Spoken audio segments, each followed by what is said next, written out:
The royal vessel screamed through the atmosphere of Halcyon's Edge, trailing fire and debris like a dying comet.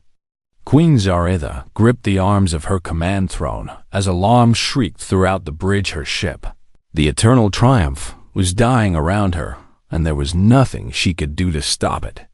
Hyperdrive is completely offline. Her chief engineer called out, his crystalline skin flickering with stress patterns that showed his fear. The attack had come from nowhere pirates using some kind of experimental weapon that tore through their shields like they were made of paper. Now they were falling toward this backwater human colony world, and Zaritha could only hope the landing wouldn't kill them all. The impact shook every bone in her body. Metal groaned and buckled around them. Systems exploded in showers of sparks, and then silence. Zaritha, as second-in-command, helped her stand, checking her for injuries with quick, professional efficiency. "Your Majesty, are you harmed?" "I am whole," she said, straightening her robes and refusing to show weakness even though her hearts were racing. Damage report. The news was worse than she feared. The hyperdrive wasn't just offline. It was completely destroyed, melted into slag by whatever weapon had hit them. Her engineers spent hours examining the wreckage before admitting what Zaritha already knew. They couldn't fix it. The problem was unique. The Eternal Triumph used experimental hybrid technology that combined Zathrian quantum drives with salvaged ancient tech from 3 different extinct civilizations. It made the ship faster than anything else in the Empire, but it also made repairs nearly impossible. The nearest Zathrian fleet is 4 months away at conventional speeds, her navigator reported quietly. 4 months. 4 months stranded on this primitive world, surrounded by humans who barely understood space travel. The local human authorities arrived within hours. A delegation led by a nervous young woman who introduced herself as Administrator Chun. She kept bowing awkwardly, clearly intimidated by having an actual alien queen crash land on her colony. "Your Majesty, we want to help however we can," Chun said, wringing her hands. "We've contacted Earth and the other colonies, but you lack the technology or expertise to repair a Zathrian royal vessel," Zaritha finished coldly. "I understand." "Actually," Chun said, looking uncomfortable, "there might be someone who can help. We have a mechanic here. His name is Marcus Webb. He has a reputation for fixing ships that other people say are impossible to repair." Zaritha's antenna twitched with skepticism. A human mechanic? Fixing Zathrian technology that her own trained engineers couldn't understand. "Send him," she said, because what choice did she have? Marcus Webb arrived an hour later, and he was nothing like what Zaritha expected. He was middle-aged by human standards, with gray streaking his dark hair and permanent grease stains on his hands. He wore simple work clothes that had seen better days, and he carried a battered toolbox that looked older than Zaritha herself. He didn't bow. He didn't show any of the deference that even other Zathrians showed their queen. He just looked at her with sharp gray eyes and said, "So you're the one with the broken ship." Zaritha's Nina's guards tensed, but she raised a hand to stop them. "I am Queen Zaritha of the Zathrian Empire." "And you are?" "Marcus Webb. I fix things." He turned to look at the Eternal Triumph, letting out a low whistle. "That's a beautiful ship. Real shame what happened to her. Her." The human called the ship her, like it was alive. "My engineers say the hyperdrive is beyond repair," Zaritha said, watching him carefully. "Engineers always say that," Marcus replied, already walking toward the ship. "Mind if I take a look?"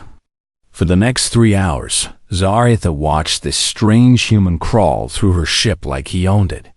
He poked at systems with tools that looked absurdly primitive, muttered to himself in technical jargon that even her translators struggled with, and occasionally patted the walls like he was comforting an injured animal. Her chief engineer followed him around, growing increasingly frustrated. This human doesn't know what he's doing. He's using metal tools on quantum components. He's finding problems you missed, Zarida interrupted quietly. It was true. Marcus had already identified 3 secondary failures that the Zatharine engineers hadn't noticed, failures that would have prevented any repair from working, even if they'd somehow fixed the primary damage.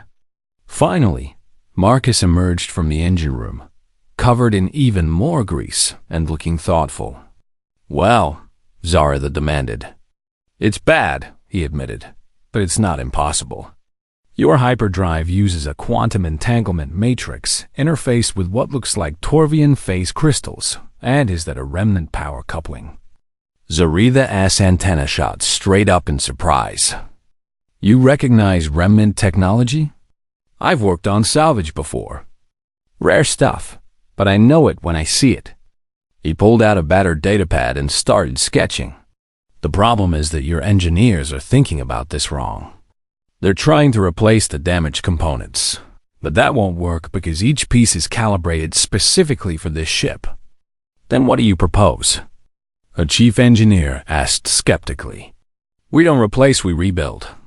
I can fabricate new components using the damaged ones as templates.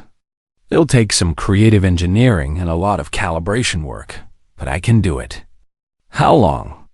Zarida asked. Marcus looked at her directly, and she saw absolute confidence in his eyes.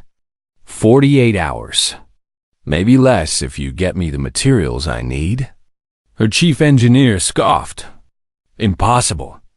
We estimated 4 weeks minimum, and that was before we knew how extensive the damage was. Your estimate was based on doing things the Zatharine way, Marcus said calmly. I do things the human way. We're real good at making do with what we have. Zarida made her decision. You will have whatever materials you require. Begin immediately. Marcus grinned an expression that showed his blunt human teeth in what she was learning to recognize as pleasure. Yes, ma'am. Your Majesty. Whatever. He was already turning back to the ship. I'm going to need some weird stuff. Crystallized titanium, quantum foam stabilizers, and about 40 meters of superconducting cable. Oh, and coffee. Lots of coffee. As he disappeared back into her ship, already shouting orders to her confused engineers, Zarida felt something she hadn't experienced in years. Hope. This strange, gruff human treated her priceless royal vessel like it was just another engine that needed fixing. He showed no fear of failure, no hesitation, just calm confidence in his own abilities.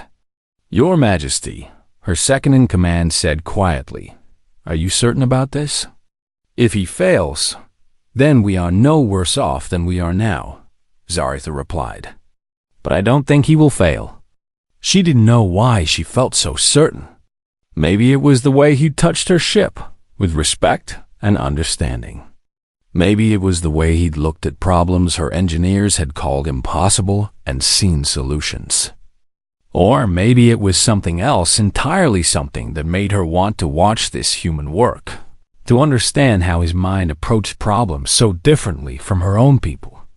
Whatever the reason, Queen Zarida found herself looking forward to the next 48 hours in a way she hadn't looked forward to anything in a very long time. Zarida told herself she was only checking on the repair progress.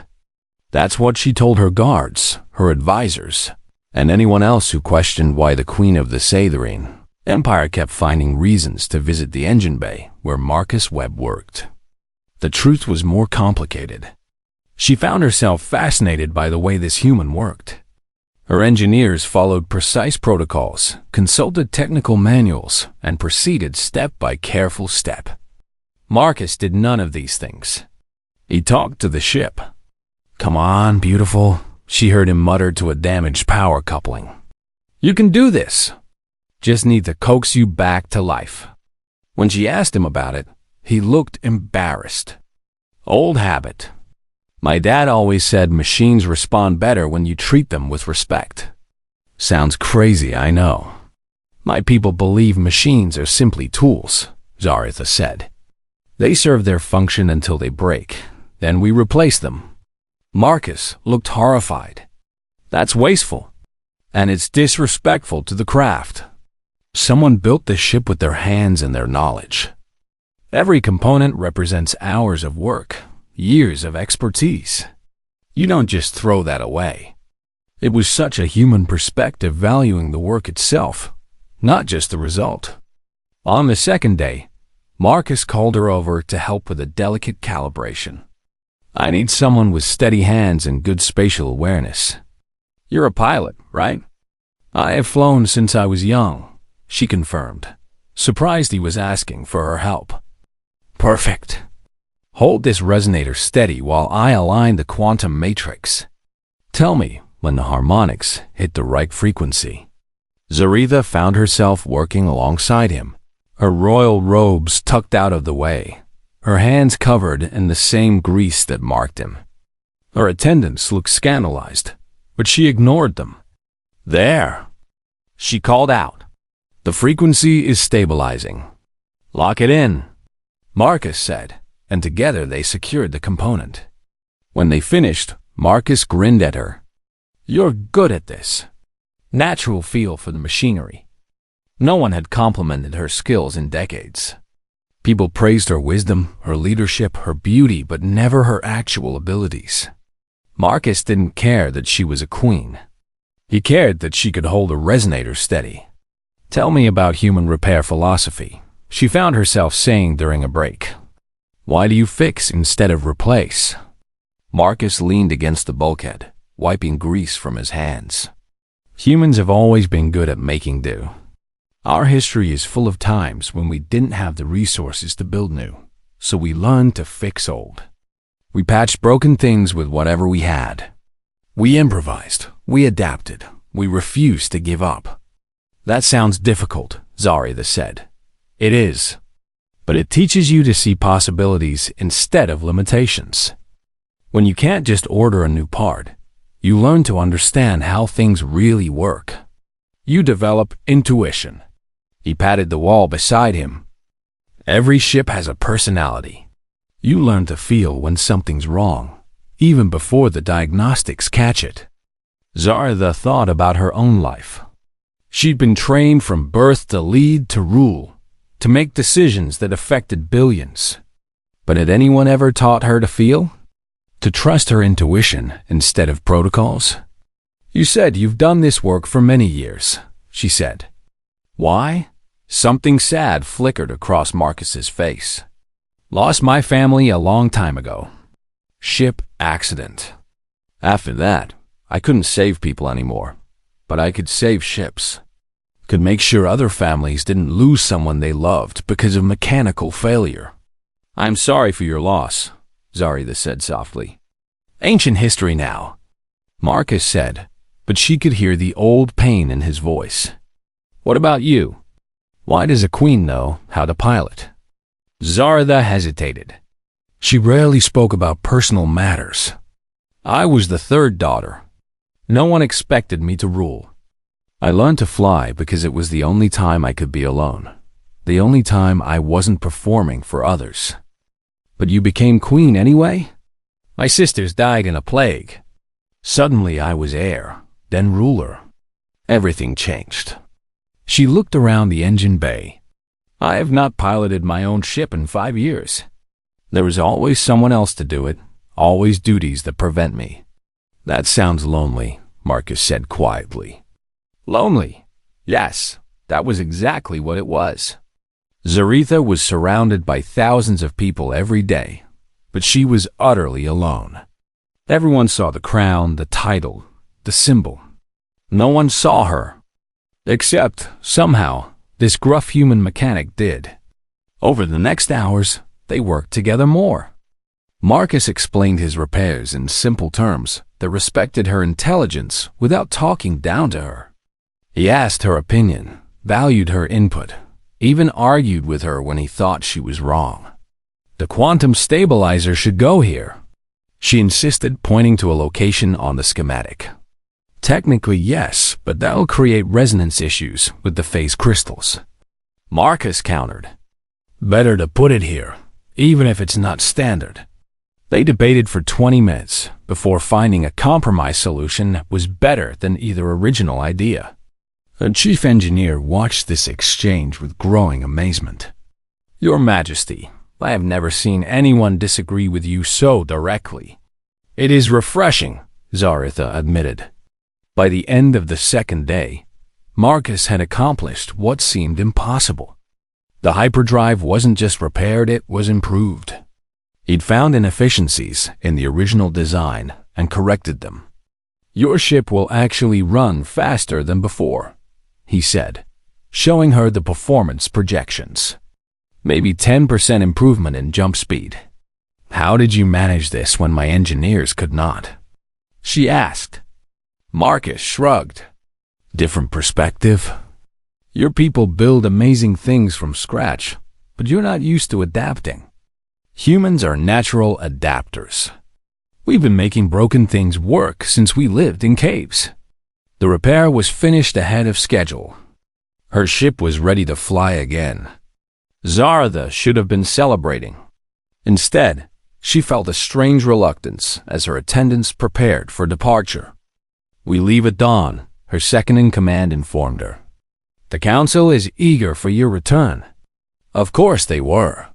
She'd have been gone for 3 days, and her empire didn't run itself. Marcus found her in the observation deck that evening, staring out at the stars. Couldn't sleep? He asked, leaning against the railing beside her. Too many thoughts, she admitted. Want to talk about them? She looked at him, this human who had somehow become more than just a mechanic to her. Do you ever feel trapped by your own life? Marcus considered the question. Sometimes. When I lost my family, I buried myself in work. Became the best at what I do because it was easier than feeling. But that's a trap too, hiding from life instead of living it. I've been hiding for 5 years, Zaritha said quietly. Playing the role of queen, doing my duty, never questioning. But these past days working with you, I remembered what it feels like to be myself. You don't want to go back, Marcus said. It wasn't a question. I must. My people need me. Do they need you, or do they need a queen? Because those might be two different things. Zaratha had no answer for that. They stood in silence, watching the stars, and she wondered if she would ever feel this sense of peace and connection again. Marcus broke the silence. I'm going to miss our debates about quantum mechanics. As will I, Zaritha admitted. It has been a long time since anyone treated me like a person instead of a symbol. That's their loss, Marcus said. You're pretty amazing when you're not being all royal and distant. She should have been offended. Instead, she found herself smiling. Tomorrow she would leave. Tomorrow she would return to her duties, her throne, her lonely crown. But tonight, just for a few more hours, she could stand here beside a human mechanic and simply be Zaritha. The final inspection should have been routine. Marcus walked through the eternal triumph with Zaritha, checking every system one last time before her departure. Everything was perfect, better than perfect. The ship was ready to carry her away from this backwater colony and back to her empire. So why did she look so miserable?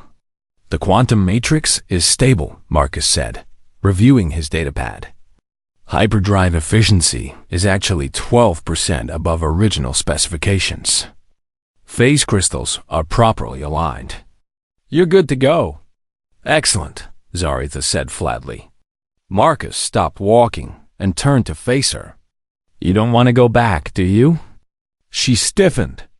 I have duties, responsibilities, an empire that needs. That's not what I asked. Marcus interrupted. I asked if you want to go back. For a long moment, Zaritha said nothing. Then her shoulders slumped, and the royal mask she wore cracked just a little. No, she whispered. I do not want to return to a life of endless council meetings and political maneuvering, to a throne that isolates me from everyone, to smiling and nodding while advisors make decisions and simply seek my approval. Then don't go. She laughed, but there was no humor in it. I cannot simply abandon my people. I am their queen. Queens can rule from anywhere, Marcus pointed out. Your people have ships, right? Communication? You don't have to sit on a throne to lead. You do not understand. The Zathorine way is, I understand that you're lonely, Marcus said quietly. I understand that these past 3 days working together, you've smiled more than you probably have in years. I understand that somewhere under all that royal protocol, there's a person who wants to be seen as more than just a crown. Zaratha's antenna trembled, a Zathorine sign of strong emotion. What are you saying? Marcus took a deep breath. I'm saying stay, or let me come with you. I'm saying that I've spent the last 20 years fixing broken ships because I was too broken myself to do anything else. But you, working with you, talking with you, you make me feel alive again. Marcus, marry me. The words hung in the air between them like a physical thing. Zaratha stared at him, her expression cycling through shock, disbelief, and something that might have been hope. That is insane. Impossible. I am a queen of the Zathorine Empire. You are a human mechanic. The political implications alone.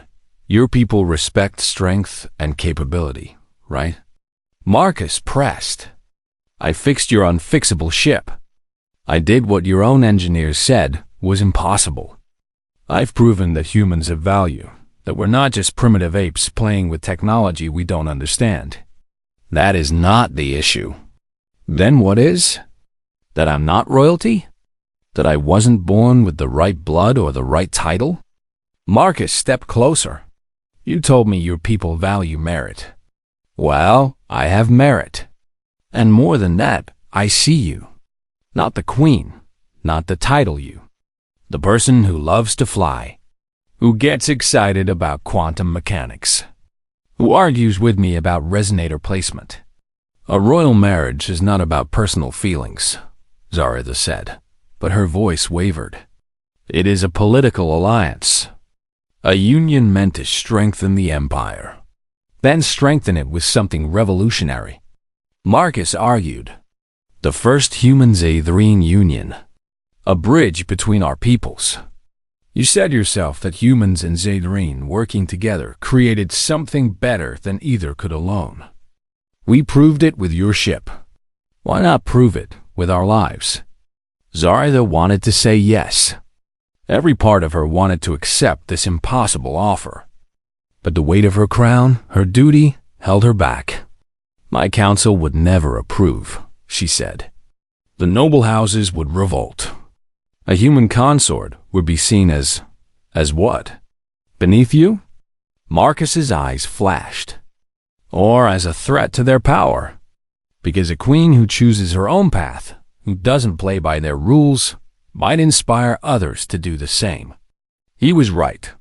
The council's objections wouldn't be about Marcus being unworthy, it would be about Zaratha making a choice that proved she didn't need their approval. This is madness, she said, but she was smiling. The best things in life usually are. Marcus grinned back. Look, I'm not asking you to give up your throne. I'm asking you to let someone stand beside it.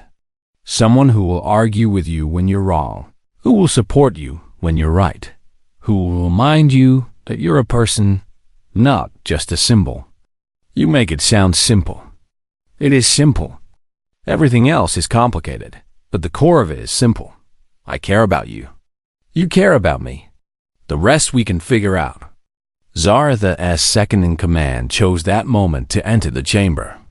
He took one look at the scene, the queen and the human standing close together, clearly in the middle of an intense conversation, and stopped.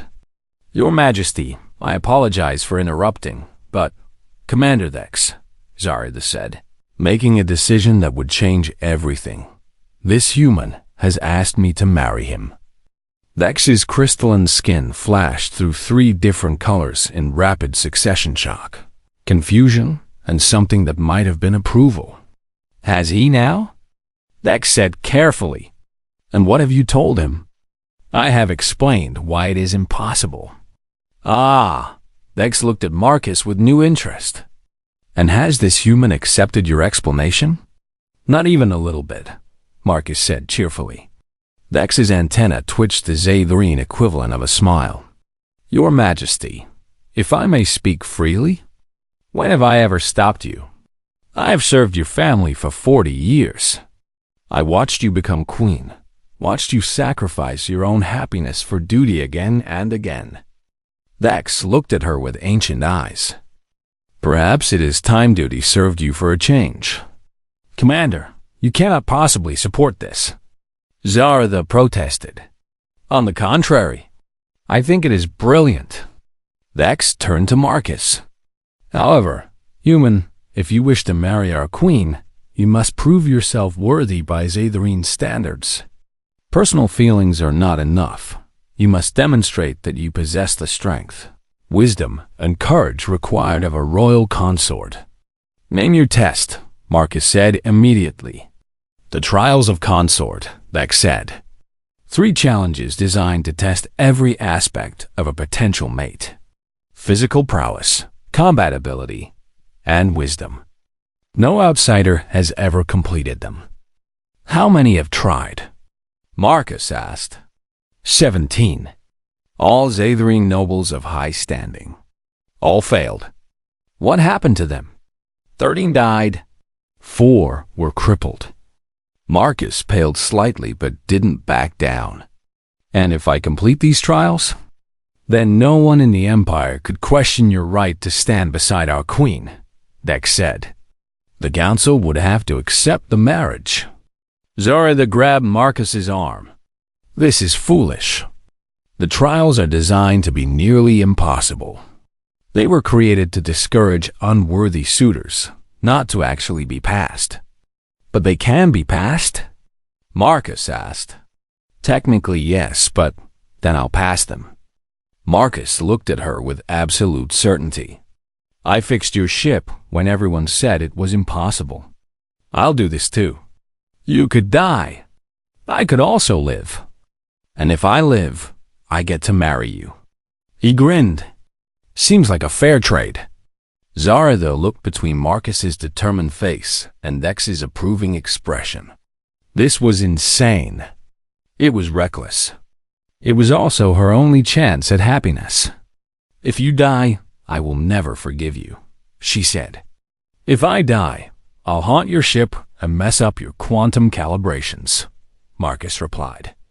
Despite everything, Zaratha laughed. "Very well. Commander Vex, prepare the Trials of Consort.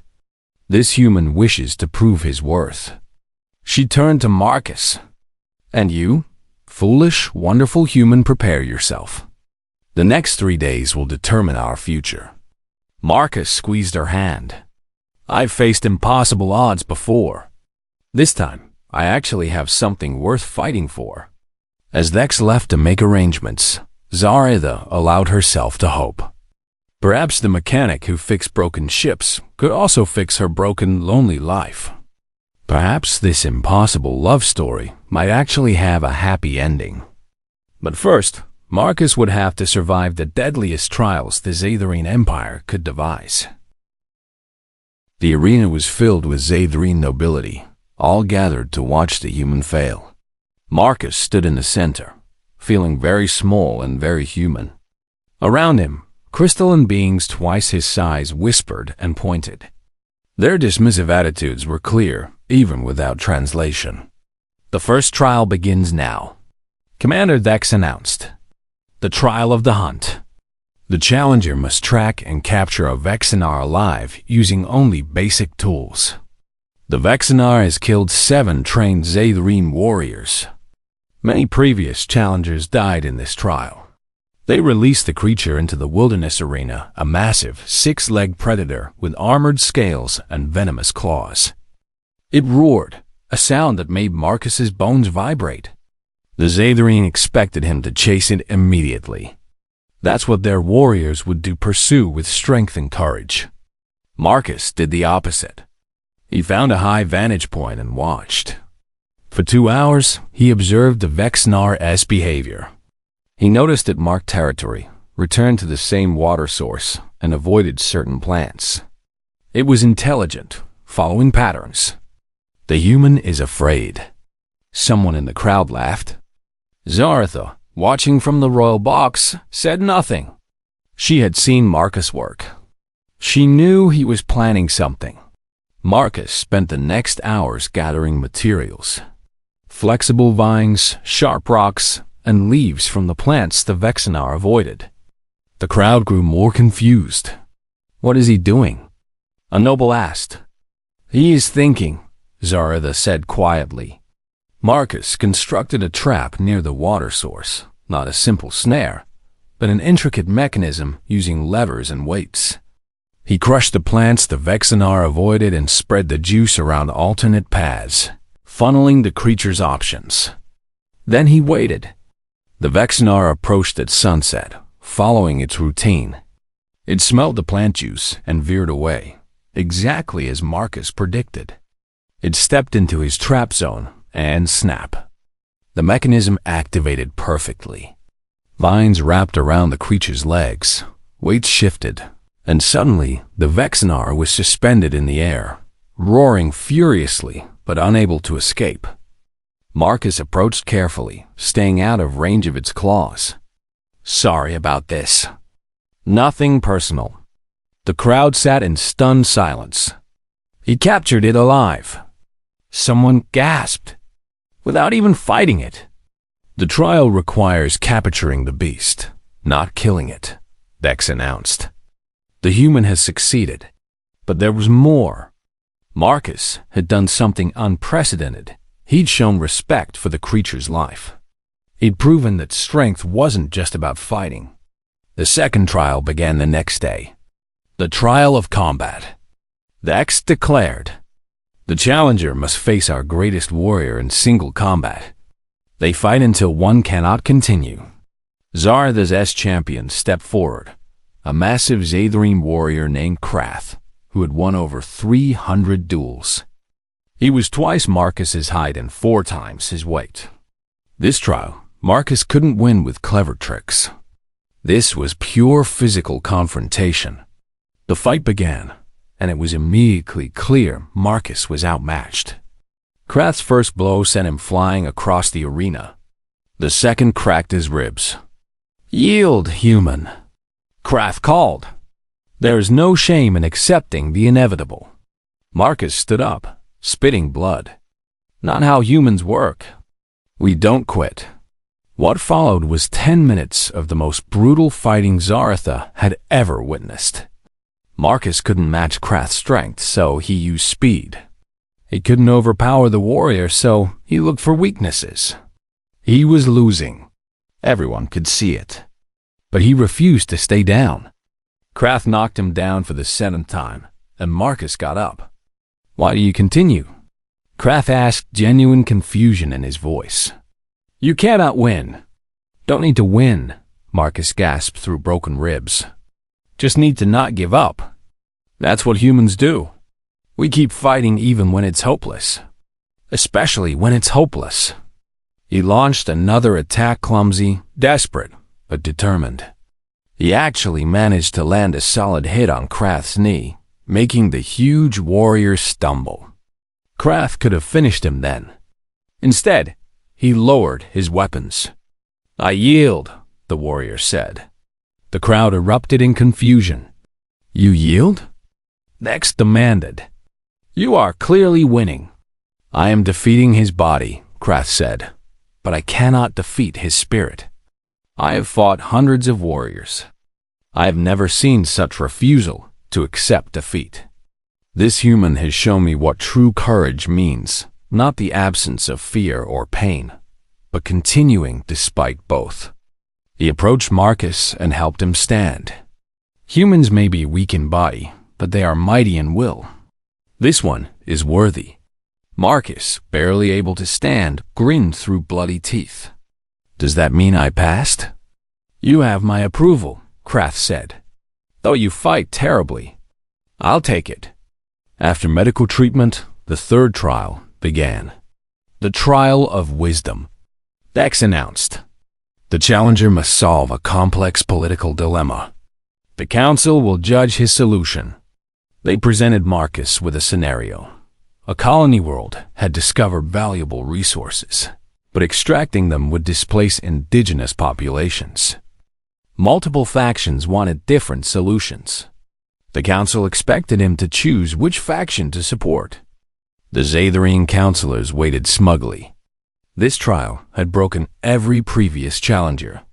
There was no right answer. Every choice would anger someone powerful. Marcus studied the scenario for an hour.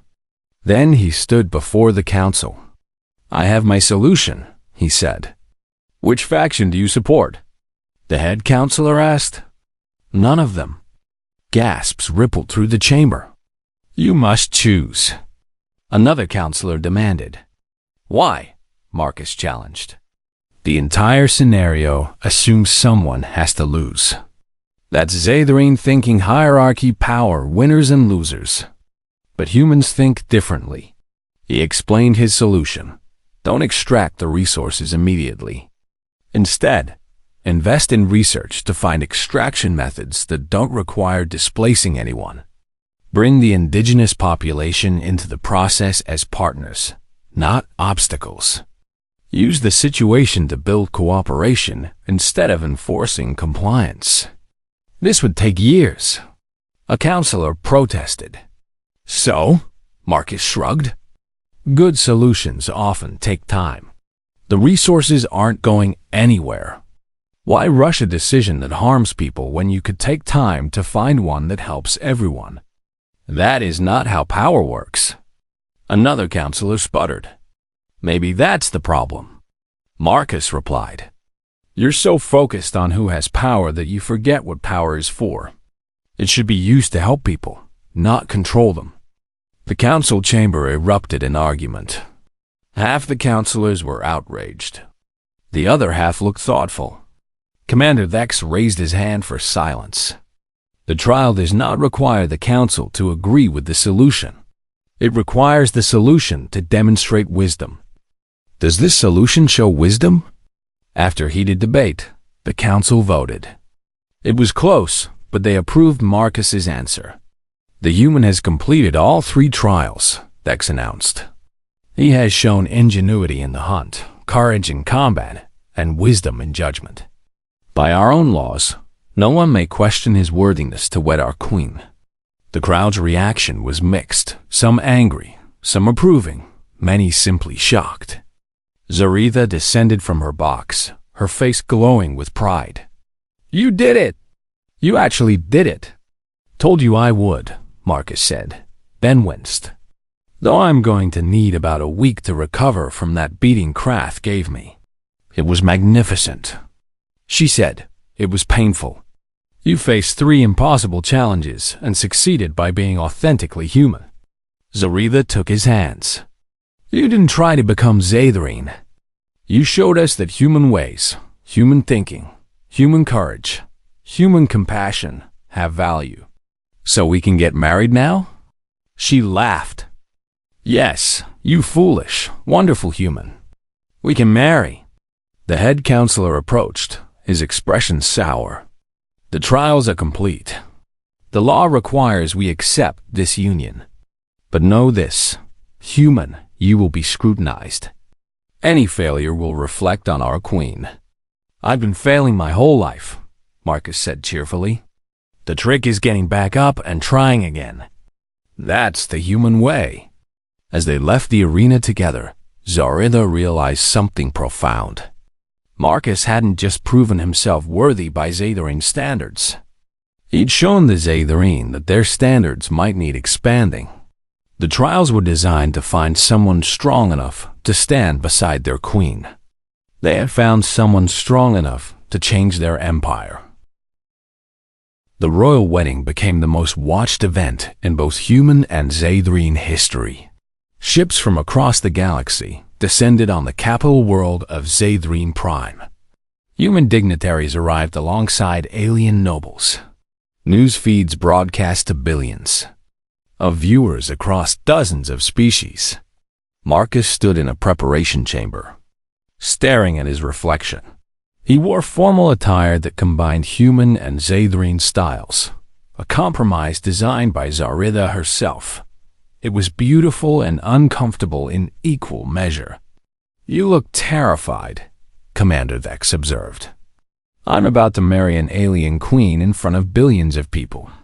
Marcus replied, "Terrified is appropriate. You faced a Vexinar without fear." The Vexinar was less intimidating than Zathrian wedding protocol. Vex's antenna twitched with amusement. "You will do fine. Just remember, when the High Priest asks for your bonding oath, you must speak clearly. The translator needs precise pronunciation." Marcus had been practicing for days.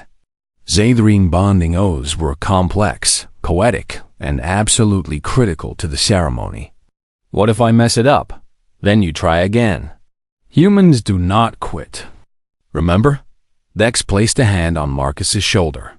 "You're about to do something unprecedented. You are bridging two civilizations. Fear is understandable, but do not let it overwhelm you." Meanwhile, in the royal chambers, Zaritha faced her own concerns. The noble house of Keth refuses to attend. Her advisor informed her. "They claim the marriage is an insult to tradition. Then they will miss a beautiful ceremony," Zaritha said calmly. "Anyone else?" House Vorn, House Dexal, and— "Enough," Zaritha cut him off. "I did not ask Marcus to endure 3 deadly trials so I could worry about bruised noble egos. Those who wish to attend will attend. Those who do not will be remembered for their absence." Her advisor hesitated. "Your Majesty, there are rumors of more serious opposition. Some hardliners view this marriage as weakness. They may attempt to disrupt the ceremony?" Zaritha smiled coldly. "Let them try. Security has been tripled, and I suspect anyone foolish enough to threaten my future husband will have to face me." The ceremony began at sunset. The Grand Cathedral was a masterpiece of Zathrian architecture, crystalline spires that caught the light and scattered it in rainbow patterns. Thousands of guests filled the hall, with billions more watching via broadcast. Marcus walked down the aisle, trying not to trip.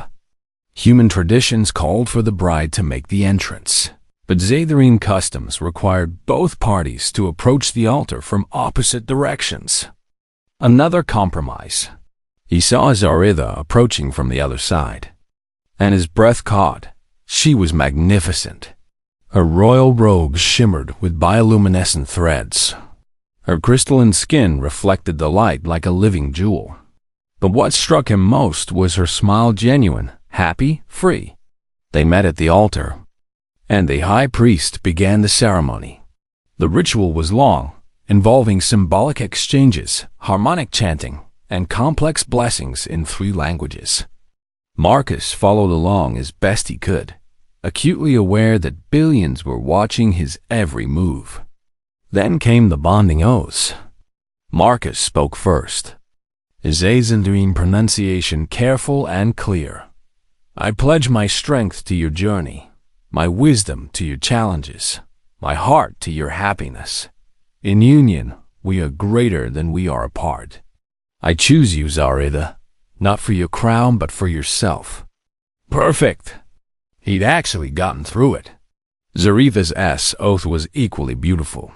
"I pledge my honor to your dreams, my trust to your judgment, my soul to our shared future. In union, we create something new. I choose you, Marcus Webb, not despite your humanity, but because of it." The high priest raised his hands for the final blessing. The explosion shattered the moment. Armed figures burst through side entrances. Weapons raised. Screams erupted as guests scattered. Security forces moved to intercept, but the attackers had planned well. They'd positioned themselves perfectly to reach the altar. "Death to the human!" their leader shouted. "Death to the corrupted queen!" Everything happened in seconds. Marcus grabbed Zaretha and dove behind the altar. Zaretha wasn't a helpless royal she'd trained in combat for decades. She seized a ceremonial staff and used it as a weapon, disarming the nearest attacker. Marcus grabbed fallen weapons and tossed one to Commander Dex, who'd already engaged 2 assassins. Together, they fought in perfect coordination. Marcus's unpredictable human tactics combined with Zatharine's strength and skill. "Behind you," Zaretha called, and Marcus ducked as she threw an attacker over his head. "Right side," Marcus shouted, and she blocked a strike from that direction. They moved together like they'd been fighting as a team for years. Every action complemented the other. Human creativity and Zatharine power combining into something greater than either alone. The fight lasted less than 3 minutes. Security forces overwhelmed the attackers, who'd expected to face a soft target. They hadn't prepared for a queen who could fight or a human who refused to give up. As the last attacker was subdued, Marcus and Zaretha stood back to back, breathing hard, covered in dust and debris. "Whoa," Marcus panted. "This is going to make a great story at parties."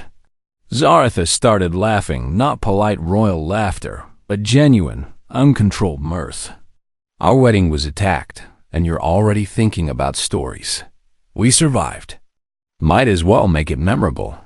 The high priest, who'd taken cover behind his own altar, emerged shakily. Should we resume the ceremony?" Zaretha looked at Marcus. Marcus looked at her. Both were disheveled, dusty, and absolutely certain. "Finish it," they said simultaneously. The high priest completed the blessing with trembling hands. "By the authority of the Eternal Council and the ancient traditions of our people, I declare you bonded in union. May your days together be long and prosperous."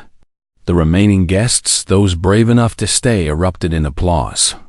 And just like that, Marcus Webb, human mechanic from a backwater colony, became royal consort to the Queen of the Zatharine Empire.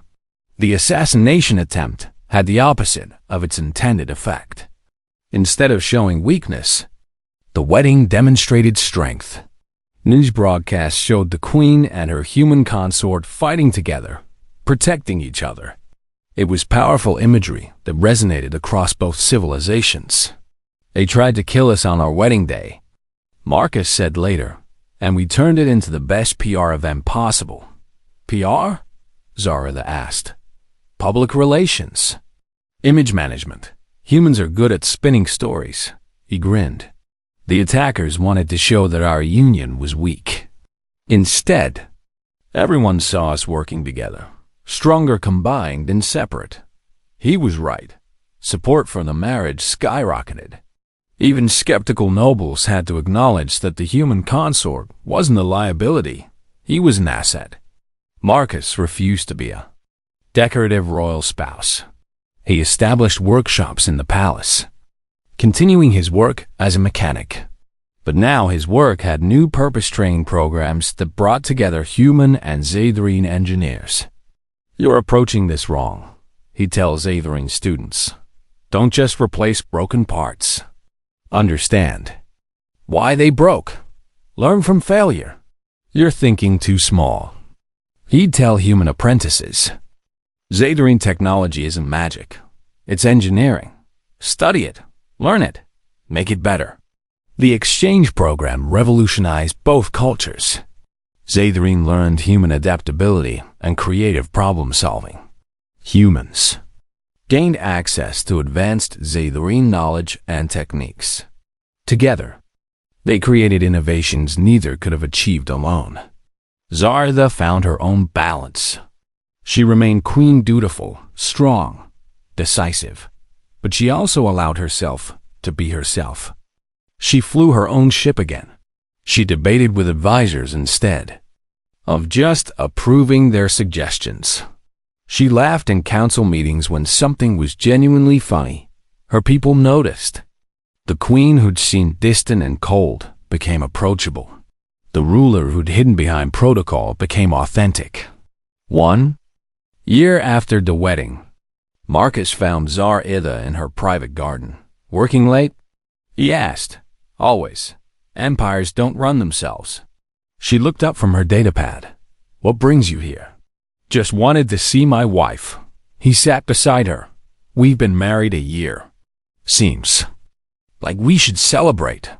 We have a formal anniversary event scheduled for next week. I'm not talking about formal events. I mean just us. Remember being just us? Zaratha set aside her work and leaned against him. I remember. It feels like forever ago. 3 years since I fixed your ship. 2 years since I proposed. 1 year married. Marcus counted on his fingers. Think you made the right choice? She looked at him. This human who changed her life, who'd challenged her empire, who'd shown an entire civilization that strength comes in many forms. You fixed my ship, Marcus, she said softly.